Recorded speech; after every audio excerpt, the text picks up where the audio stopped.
Easy, big fella. Hello, guys. Welcome to another episode of the Fatboy FadeAway podcast here. We're here on a Sunday morning, November 1st. It's a turn back the clock an hour day here, so we're all a little bit more refreshed here on an extra hour of sleep. It's 7:07 here, Sunday morning. How we doing, gentlemen?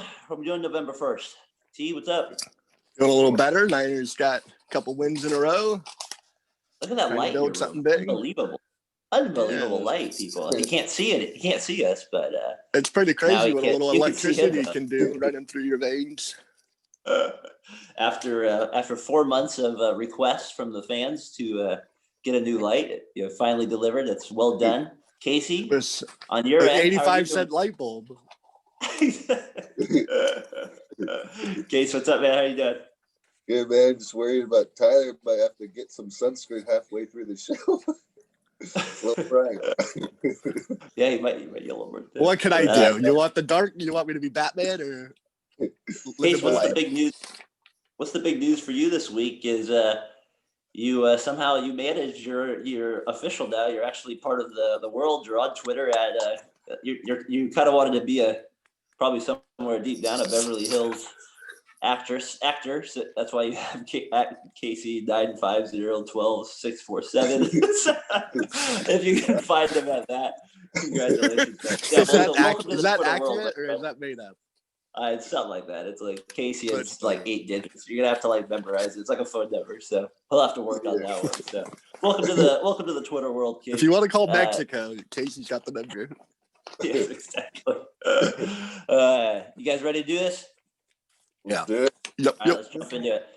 Hey, so last week I wanted to talk about the coolest thing I saw last week. Kind of was Ron Rivera. I thought like when he's I don't know if people know, but he was diagnosed with cancer about 2 months ago. A little longer than that actually, but he had to complete 7 weeks of chemotherapy, and this past Monday.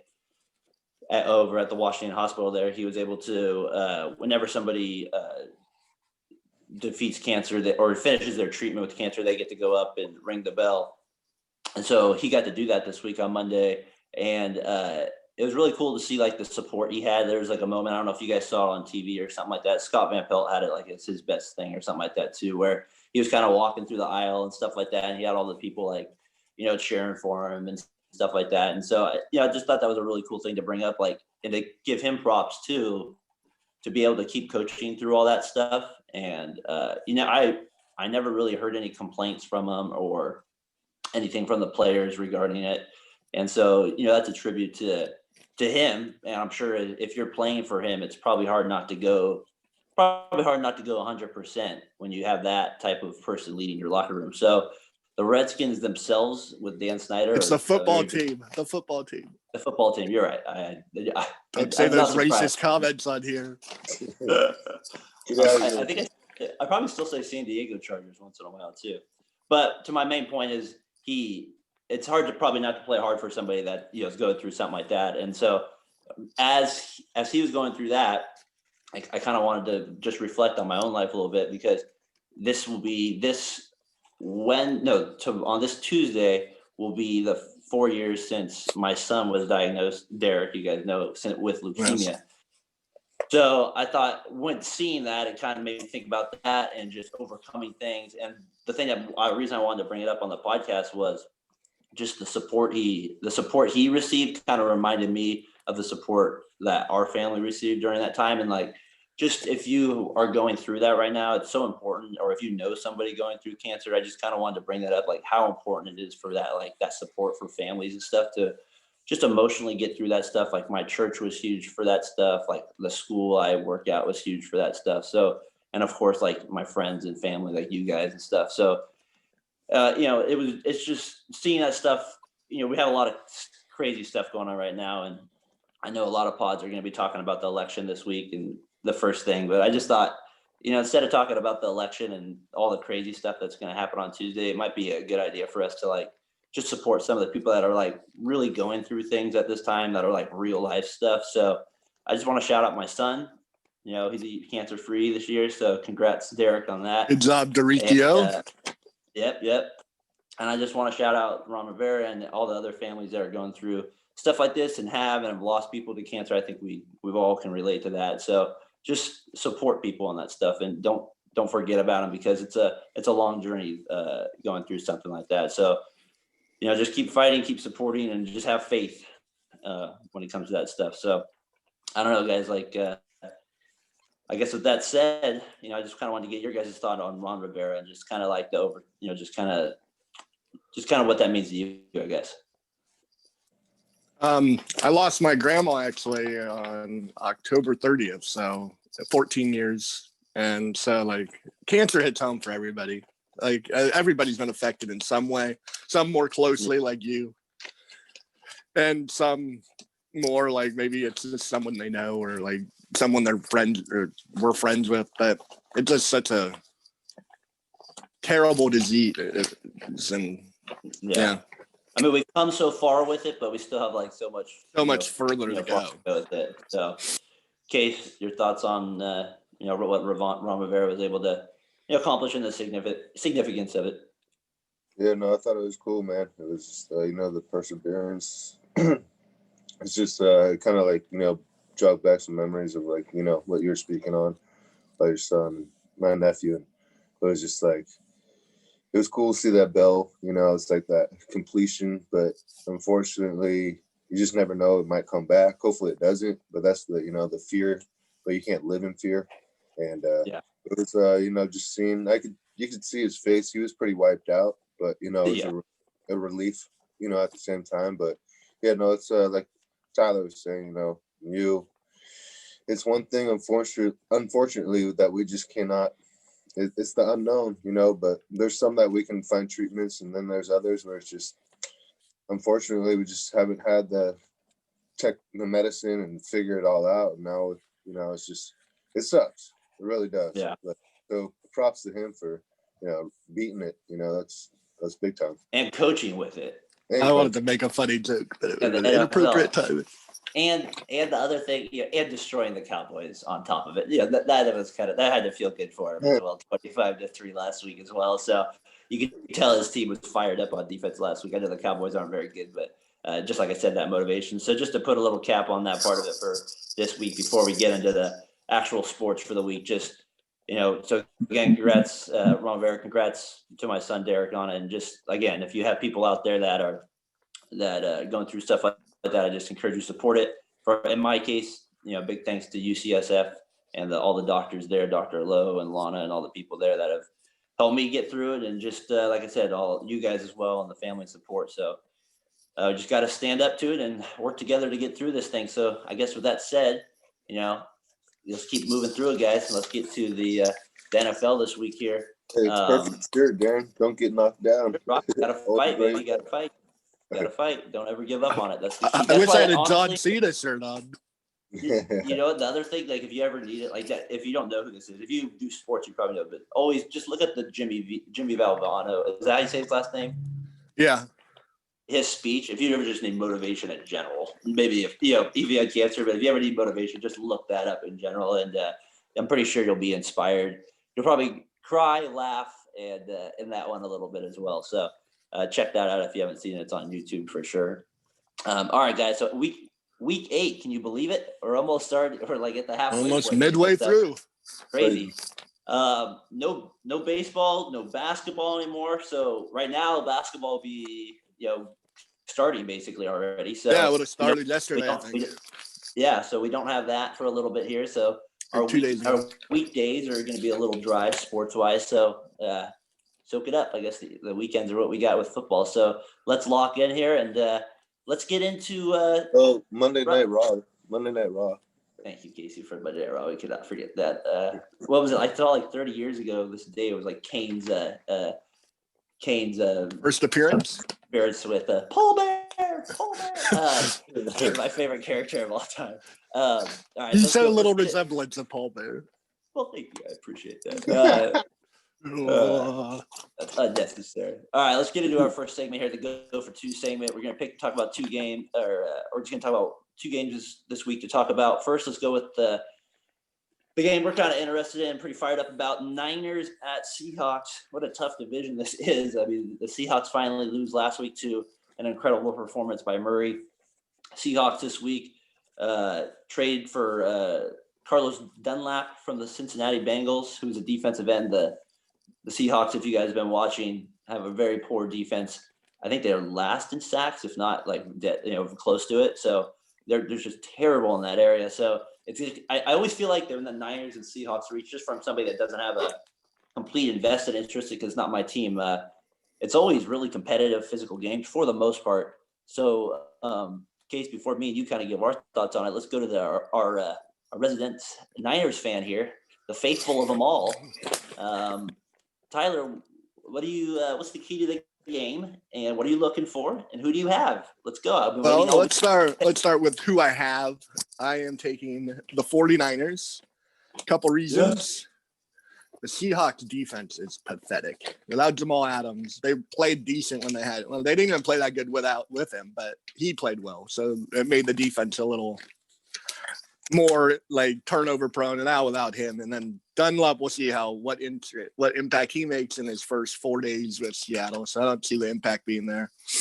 And then the Seahawks in their last 12 regular season games are 8-4, and they're 8-0 against the NFL, but 0-4 against the NFC West. So there's something there where maybe out in the division or something. They've played Russell Wilson a little more and maybe have a little bit of a idea of what they're doing against them. Not much. I don't expect the Niners to stop him or anything,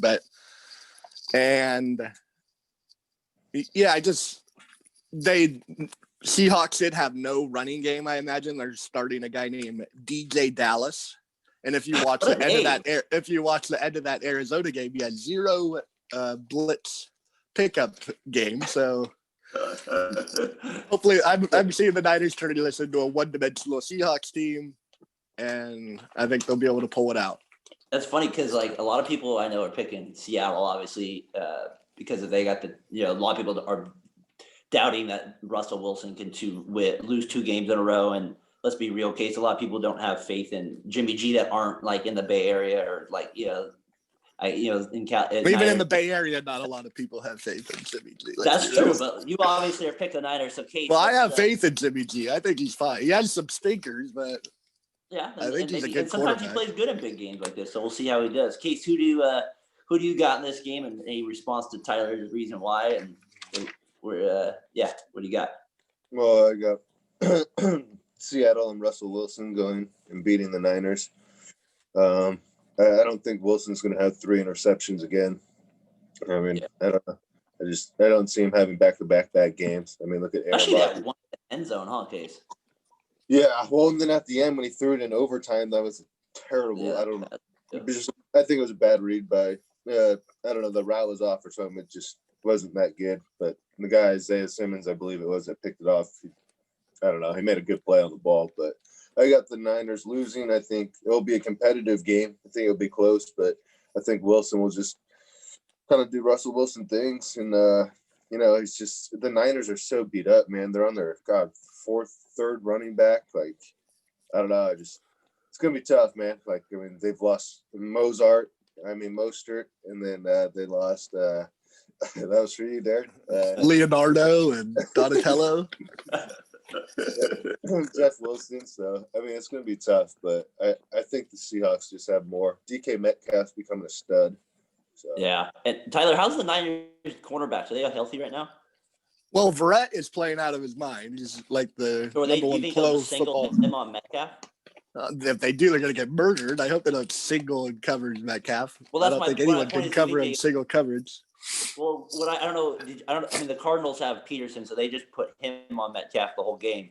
The Niners don't have anybody. Niners don't have anyone like that. No, they don't even do that. They just play like corners play their position most. Yeah, they just stay on the same side. Casey brought up injuries to the running backs. My sleeper of the week is DeMichael Hasty for the 49ers, number 38 rookie. He's going to be a stud. Watch out. Not DJ Dallas. No, not. It sounds like a porn star's name. We got 2 of them now. 2 of them now. All right. Jimmy Pornstar, as Stephen A likes to call. That's right, he did. It's because he dated one. Porn star Jimmy. Porn star Jimmy. Stephen A is the biggest idiot in the world. I don't want to get into him. So I'm kind of listening to Tyler's points. Like, and Casey, I feel like has the more. There's some good rational points to like the Wilson thing. And Tyler, you brought it up earlier this week about how Wilson. It's hard to, you have Wilson, so they have the kind of the advantage. But the thing I'm going to bank on, the reason I'm going to pick the Niners is I'm going to bank on the Niners keeping it close in that first quarter. And after that point, I feel like if the Niners can continue to run the ball, the Seahawks defense won't be able to get off the field enough to where maybe the Niners can keep the score more reasonable. And I still think the Niners could win if it went 41-42. So or something like crazy. So I'm gonna roll with the Niners. I think I'm gonna take a chance here. It's very rare for me to go against Wilson for 2 straight losses, but like you said, Casey, it was kind of a rare loss. He just kind of played out of form, and I don't know. We'll see if he can do it again this week. I think the Niners. It's a bigger game for the Niners too. Like they, if they win this, they're right back into it. So they really need to. Though, there's no fans in the stands, which is huge because Seattle enormous. Jimmy G did go into Seattle last year and beat them and played well also. So they did. They won by what? A centimeter. They won. Yes.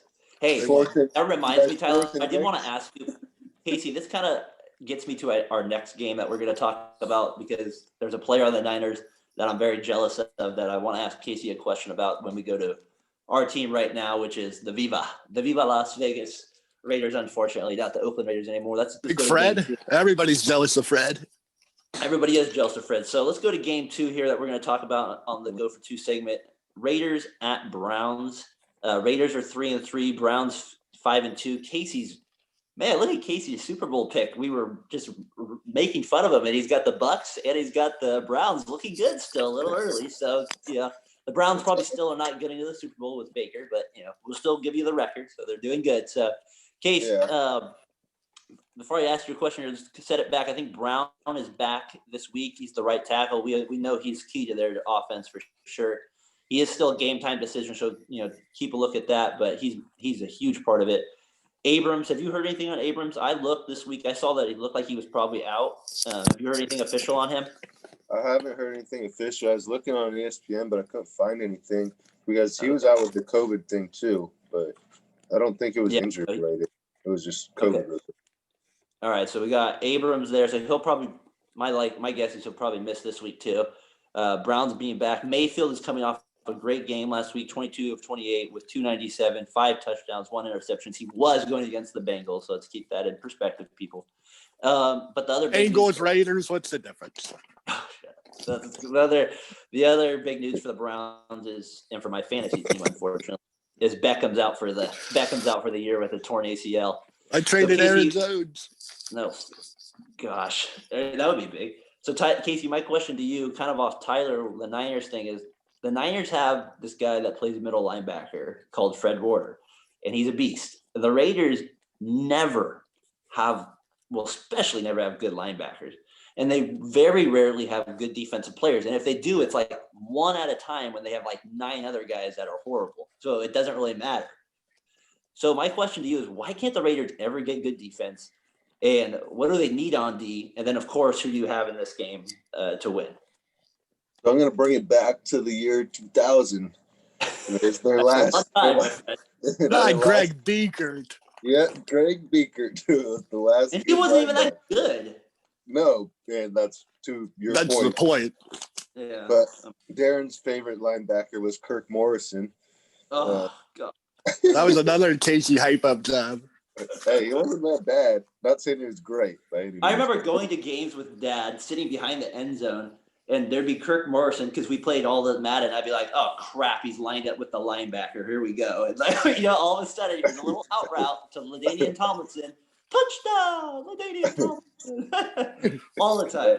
Go ahead. But the other thing though is that I think they just, I don't know. I mean, Gruden's kind of brought in a good nucleus, but man, they try every year. I don't think they really draft linebackers. They always sign them, which is Rolando McClain was a big bust. So, I mean, that didn't pan out. Big Brazier. What's that? Big Brazier. He had a big bust. Yeah, but no, he just I don't know. Look at their cornerbacks. They tried DJ Hayden. The guy that right now he's new from Ohio State, Arnett. But I don't know. It's going to be tough. They're scouting however they do it. Their offense is usually pretty damn good. It's just their defense is terrible. Honestly, if you look at like the entirety of their Raiders, like the last 20 years, literally they have one Hall of Fame defensive player. Charles Woodson. No. Yeah. The entirety of the Raiders? The 20 years? 20 years.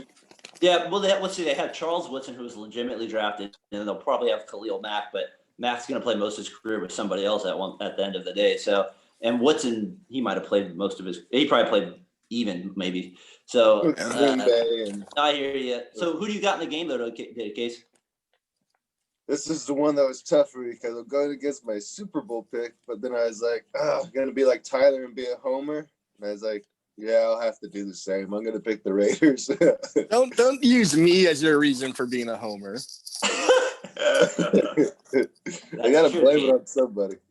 Yeah, fair. It might be the strong orange juice this morning, but I'll go with the Raiders. All right, so you got the Raiders. Tyler, you got a call on this one? Oh, the Raiders are the Browns suck. I don't care what the Browns are 5-2 though, and they're off. They're terrible. Okay, I'm gonna go with the Raiders. Who have they beaten? Nobody. The Browns, no. I'm gonna go with the Raiders too, but as well. But I'll save my thing for our 5 picks here on why. But I'm gonna go with the Raiders too. But I do want to answer the defensive thing. I think part of the reason is they've never really come up with a theme that they're gonna play with. Like if you look at the Steelers, the Niners, or like all these usually teams that have good defenses, they're usually pretty good defenses like 7 out of 10 years. You ever notice that? Like the Steelers have a good defense like most of the time. There's a few years it's not, but like most of the time they're good. Yeah. The Ravens, they have a good defense like most of the years. There's the Niners, they have a good defense. Niners are off and on. They can have but that's my point. It's like the Raiders though have 1 year out of a decade. But I don't think the Niners ever have that like Steelers mentality of we're running 3-4 zone blitzes 99% of the game. And I think the other thing with the Steelers is they're always drafting. They're always drafting like 20s, and they get these guys that fall late to them all the time that shouldn't, like Watt or like these other guys. And it's like somebody should draft it. Yeah, it's like come on. So all right, so that's our go for 2 segment. We're looking forward to those 2 games and discussing them next week and to see how the outcome is with those. So boys, let's get to our dump and run segment here. 3 questions, 30 seconds. It's kind of Halloween themed questions here. So let's have at it. Casey, we'll give you the first crack on this one. Scariest NFL player ever? Ever? I don't know. I kind of took this a little differently. I didn't go on appearance. However you think. Not appearance like facial, but man, I actually picked Patrick Willis in his prime. Guy was a beast. I definitely would not want to be running at him. No. I think people kind of forget how good he was because he really didn't have that long of an NFL career. But when he was in his prime, he was easily the best linebacker in the league. To me, he has a really cool story too. So just like to shout him out. If you don't know his story, look it up. He's on Twitter. He's got a good story there too. So T, who do you got for scariest player ever? I think this is a no-brainer. It's got to be O.J. Simpson. He murdered 2 people. He's Michael Myers. You win. I'm not even gonna. I'm sure you can say one. It has to be OJ. Winner. You win. Now you're throwing Rod Caruth in there too. I guess. I guess. Yeah. He hired a man though. He didn't do it bare-handed. Oh, I guess you gotta. You win with that one. I'm gonna go with a couple. I'm gonna throw 2 out there. I'm gonna go with Ray Lewis, Casey, on your linebacker theme. He's one guy I was always like, I definitely would want to be that guy. Speaking of murder, maybe killed somebody. Maybe this guy looked intimidating, and he was like, I read a stat about him. He's been 300 pounds since he was in 7th grade. Leonard Davis. I don't know if you guys remember the offensive lineman for the Arizona Cardinals. Oh yeah. Back big Leonard. I was like, that's impressive. That's a big boy. 300 pounds. Is he still alive? I think he is still alive. So heart still kicking. Good job, Leonard.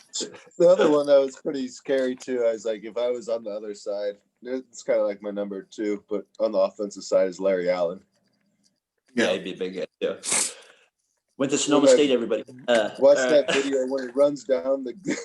I was like, that is a big man movie. Fast. Yeah. It always pissed me off though that he never said he went to Sonoma State. He's like, never like how they would do the introductions for. Yeah. He never would say, I went to Sonoma State University. I was like, son of a gun. All right, let's go to the next one here. 30 seconds. Your alma mater. Your alma mater. Yeah, alma mater. Well, I don't know if you have to graduate or not, but Casey, you're up here. NFL's worst NFL uniform. The worst NFL uniform here with the costume thing here. The Rams Trent Green era were terrible. Ricky the Pollard. yellow ones. It was like the yellow, like the swirls on the helmet. And then, Yeah, those were my favorite last week. I can't stand them. I don't know. It's too. I don't know. I don't like. Not yours. All right, that's a good call. T, who you got? I got the Broncos old throwbacks with Kyle Orton and Brandon Marshall with like the candy cane socks that are brown and white, and then brown pants with a white, and then just a brown helmet. They look like the Cleveland Browns should be wearing those jerseys. It looks like nobody should. Those are awful. You're right. Those are horrible. It's like the socks that makes them disgusting. Yeah, you're right. That's not a good one. I'm going to go with the Steelers, the Bumblebee ones. I never was a fan of those ones. No, so I'm going to throw those ones out there. All right, last question here on the dump and run here. We'll make this one quick.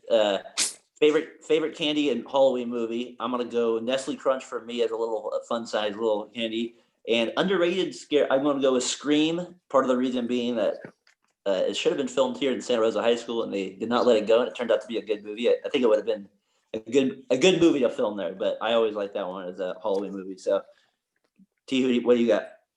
Well, you kind of stole my movie, but I'm going to go with my favorite candy is 100 grand because I'd never have them unless it's during Halloween, which is like a crunch bar with caramel in it. And yeah, those are delicious. No doubt. My favorite movie is probably...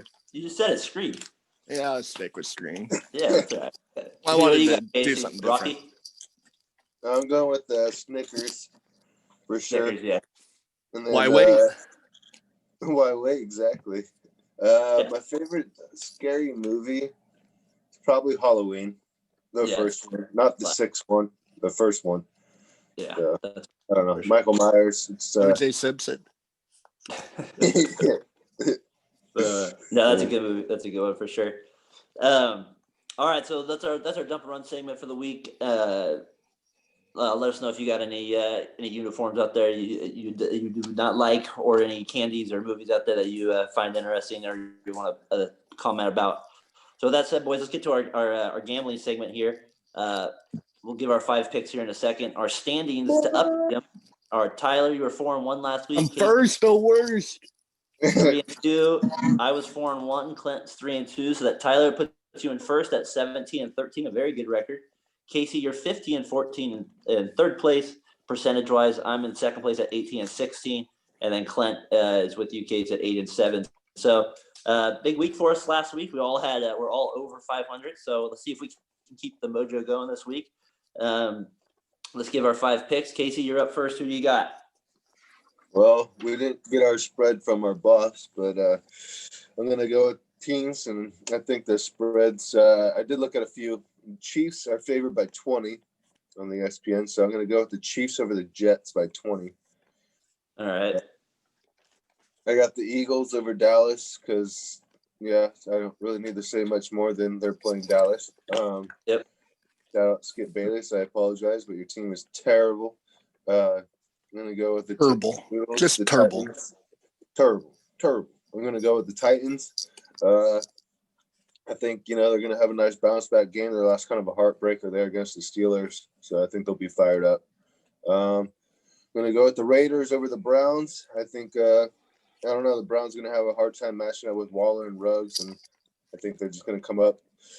I don't know. Browns are, I hope they kind of win, but, either way, either way, it's a win-win for me. You get closer to a Super Bowl pick or my team wins, so. And then, I'm going to go with the Packers. I think the Packers they're just the better team. They're not, I think they're only 6-point favorites, so I'll take that any day. All right, so you got the Packers there. That's good picks. Tyler, what do you got this week, buddy? All right. So I'm taking the Steelers over the Ravens at -4.5.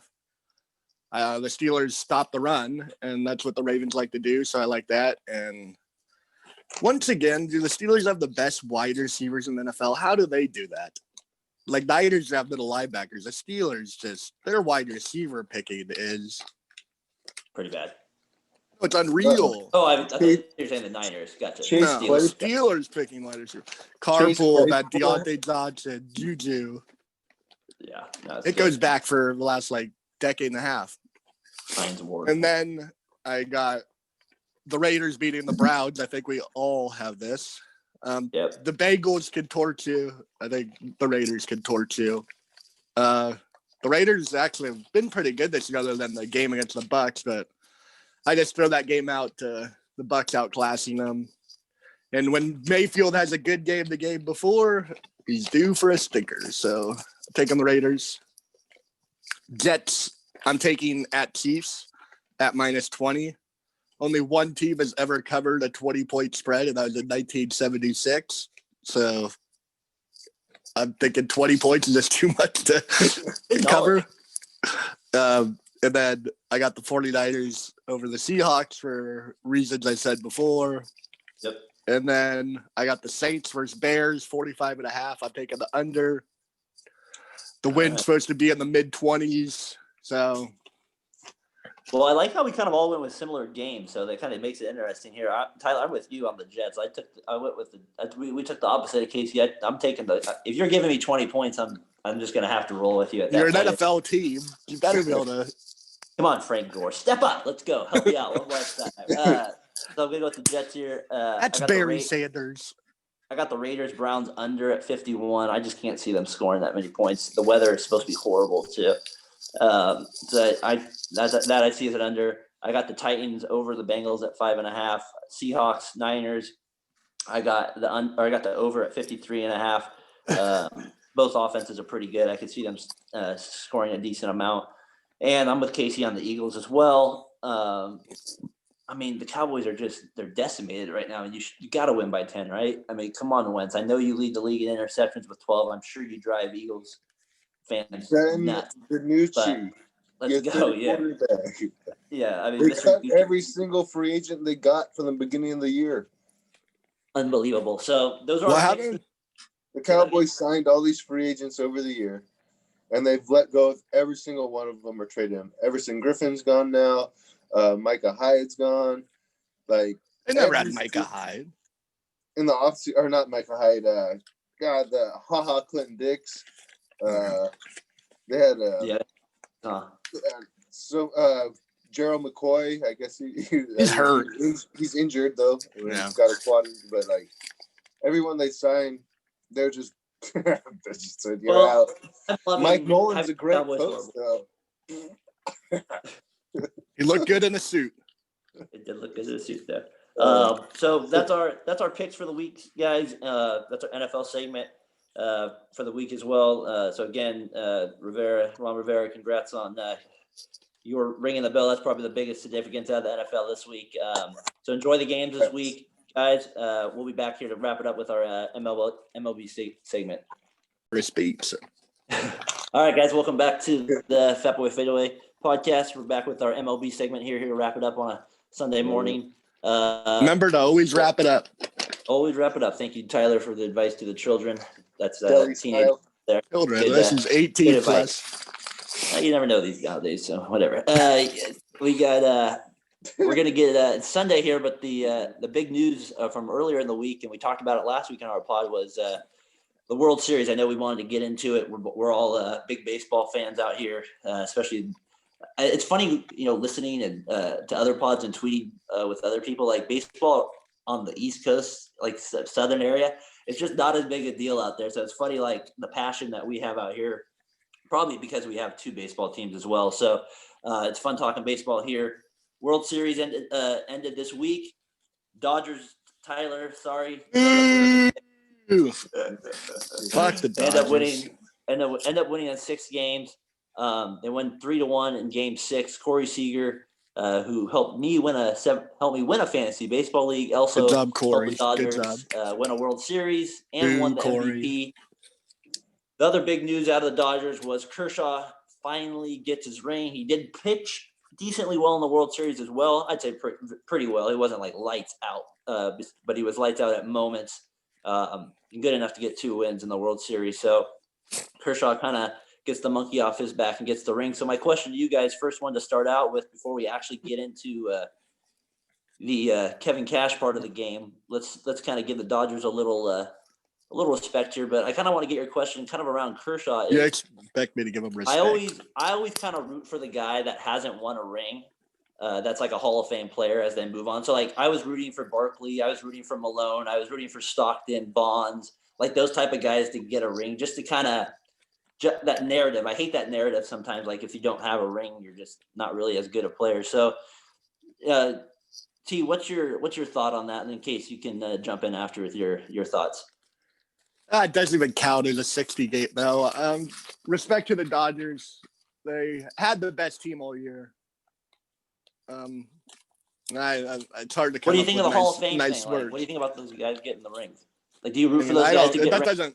No, I don't root for them or root against. I just want to. Depends on who's playing and if I like to play. I think you have a love affair with Clayton Kershaw because he's been on your fantasy team the last 10 years, and I think that's the reason you want him to get a ring. So you kind of.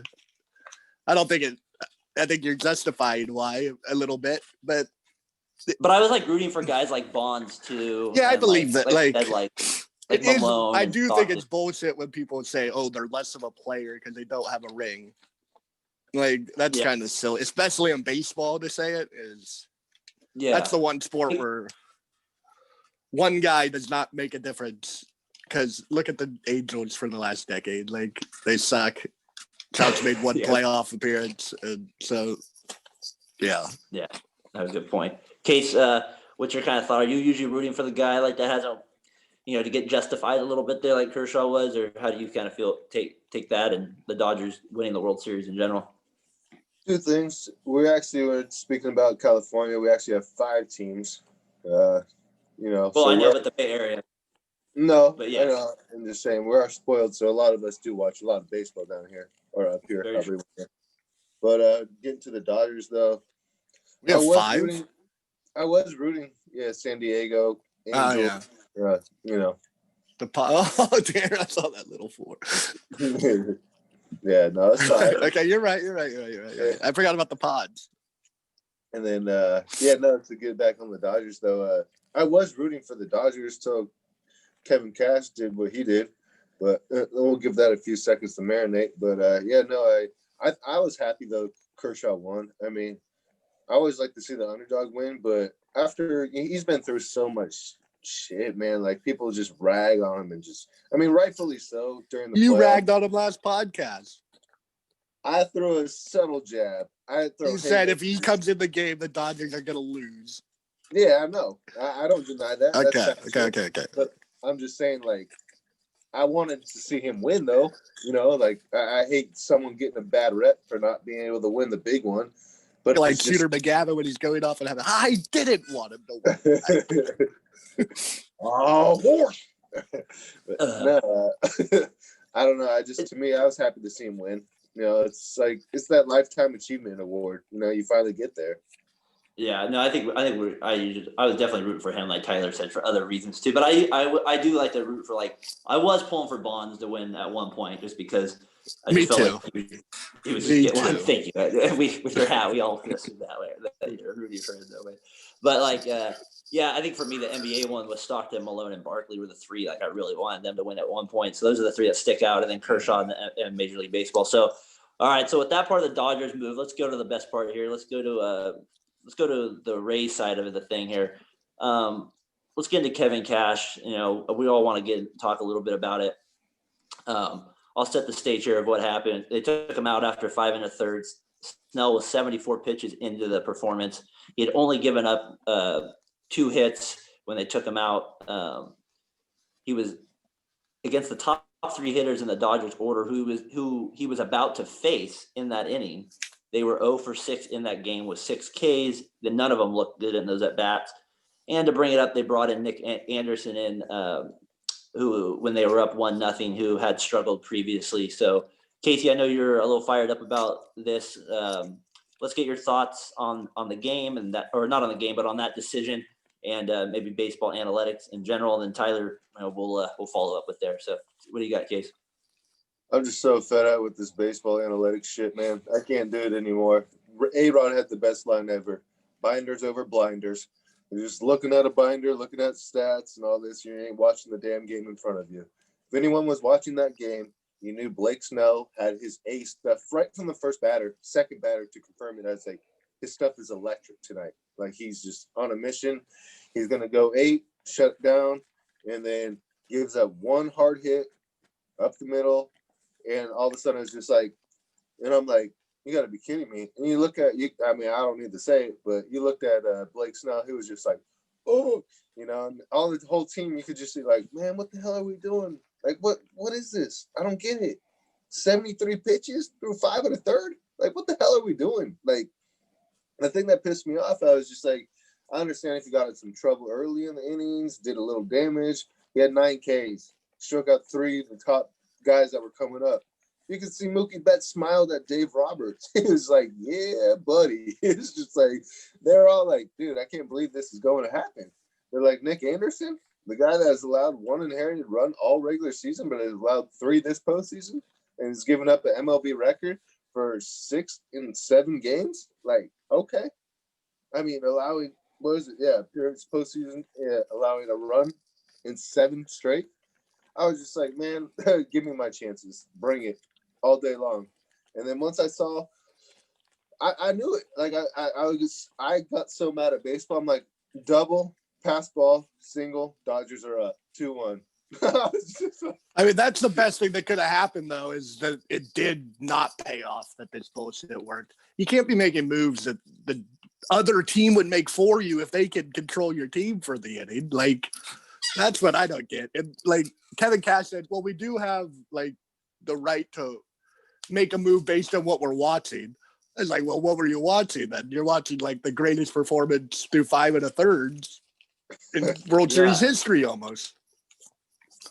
He's a former Cy Young winner too. Like, it's not like he's some rookie or who had good stuff. Tyler, and the thing too is, so this is what I found crazy, and like people are like, oh, it's the postseason. And John Smoltz, he had a couple good things to say. He's just like, you know, this is different, you know, than 162 game schedule. You know, you can play the regular season one way, but you got to play postseason differently. Well, I looked this up and I was shocked. So all time 2020, Blake Snell has 3 games with 9 Ks and 2 or fewer hits allowed. The other 2 are Josh Beckett with 2 and Clemens in 2000, and Beckett's was in 2003, and they both had 2. That's a single postseason, so it's like, what are we doing here? Like, it was a real.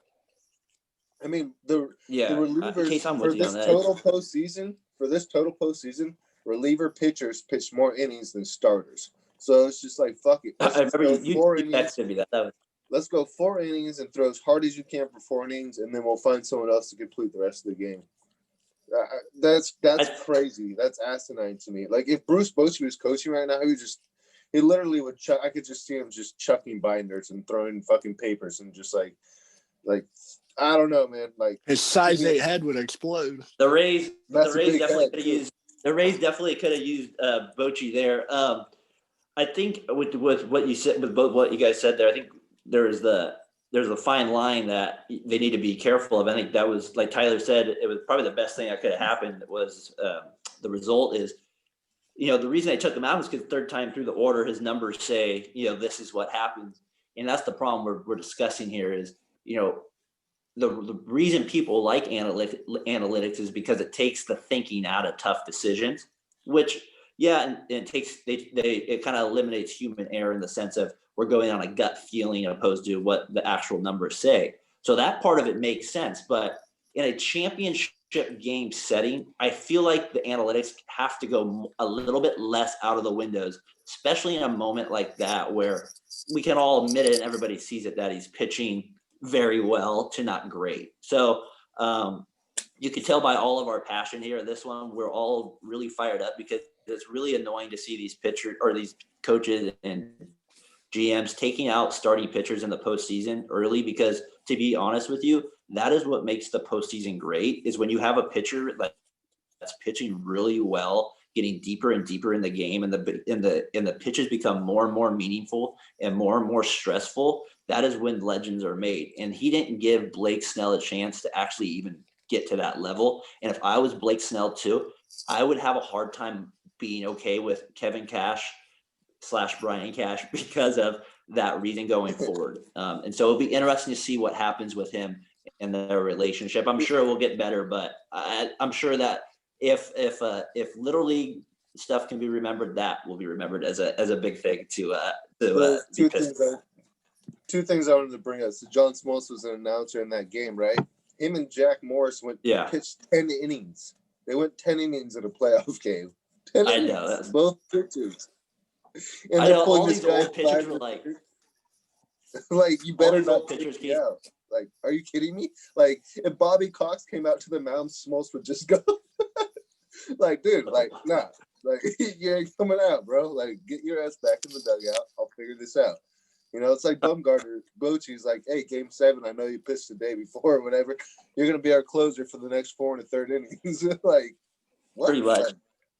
It's Tyler, like, you got any final thoughts to wrap up Kevin Cash here on your side of it? It just doesn't make sense. And I'm for analytics. Like, I think it helps like smaller market teams get through a season. Like, definitely. But there's definitely times where you have to just let a guy make a mistake. Basically, he hadn't even made a mistake.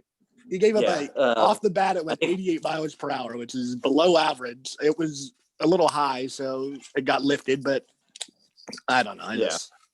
Yeah, it was a poor decision. So, to be honest, it's the worst decision in baseball history. It could go down as one of the worst. It could go down as one of the worst ones. Big Russ? At least maybe since at least 2000, that could go down as that'll be definitely a conversation. It'll be interesting to go back and look at where that sits in that regard. So, it's probably all right, so that's the World Series. The Raiders tuck rule. From a coaching side. So, all right, so that's the end of the World Series from that standpoint. Kevin Cash, you blew it, buddy. Blake Snell, good luck this offseason. Not wanting to say negative things about your manager. So with that said, Tyler, let's get through a few other things here on the MLB here before we wrap it up.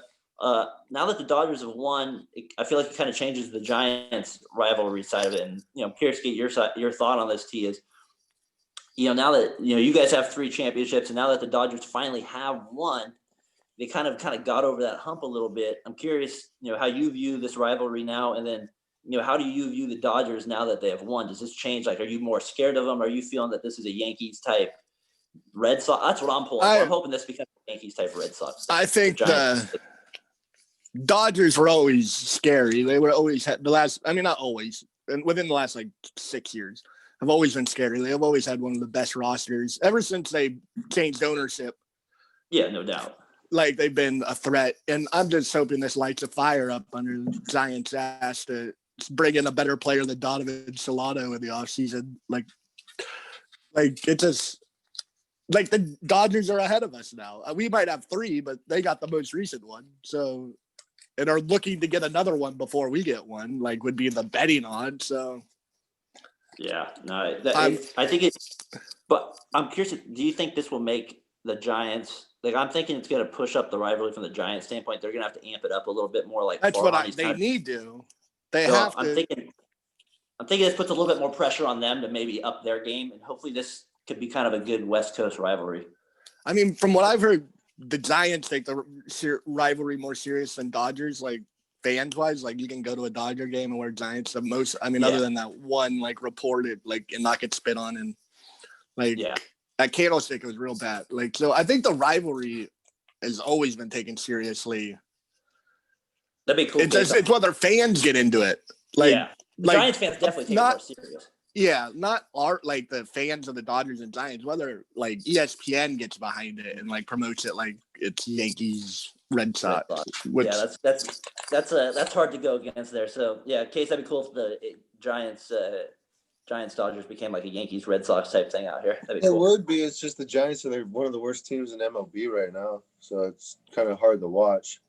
They almost made Went the playoffs. 30-30 or They did 29-31. Yeah, but I mean, come on. And we have analytics. We got an analytical manager. You're good. Yeah. We're getting taken out after. You guys 5 have like minutes. 75 coaches too. Yeah, we have women Although, coaches. Shout out to the Giants for having the first woman base coach. Is she a base coach now too? Not like the base coach. Yeah, I think she does something else on the bench though. I think he hits grounders. Let's take that coaching side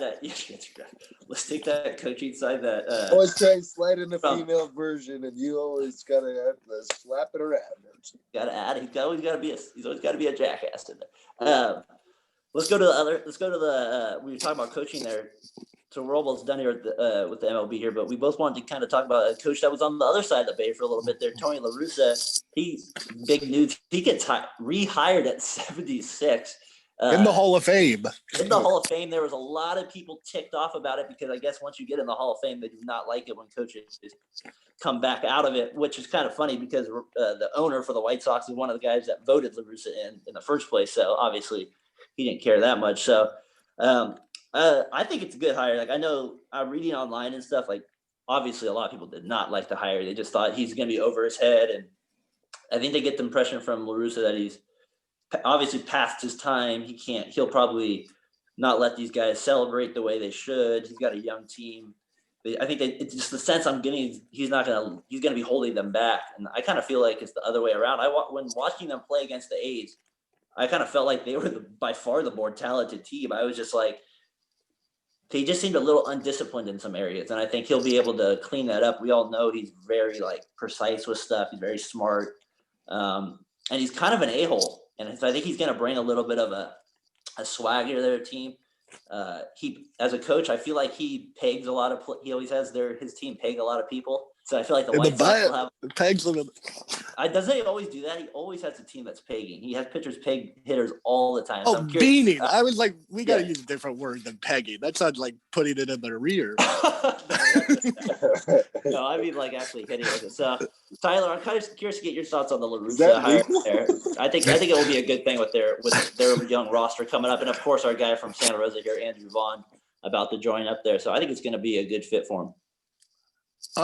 I think baseball side of it, as far as his X's and O's, which isn't a baseball term, but I know, but he's forgotten more baseball than I've ever learned. Yeah. So he's gonna be, and he knows how to manage a game, but he's part of the no fun league that the baseball needs to get rid of it by no bat flips, no. But he had Ricky Henderson as a coach. He seemed okay with that. He said if it's natural. I don't think he was. We'll see. So you're saying if the player's really good, he'll allow it, basically. Like Tim Anderson, will he allow his bat? He has the most epic bat flips in the league. Well, and then Eloy Jimenez, where 6 buttons down. There's already been some comment La Russa made before he was the manager about it.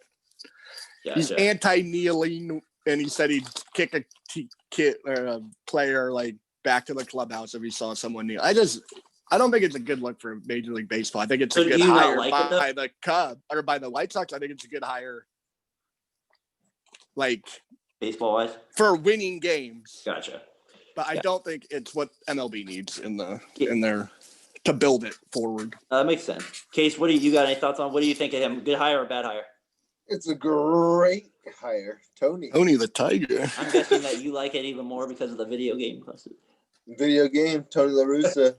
If anyone knows that game, please shout out on Twitter. Tony La Russa baseball. Tyler's one of his favorite games ever.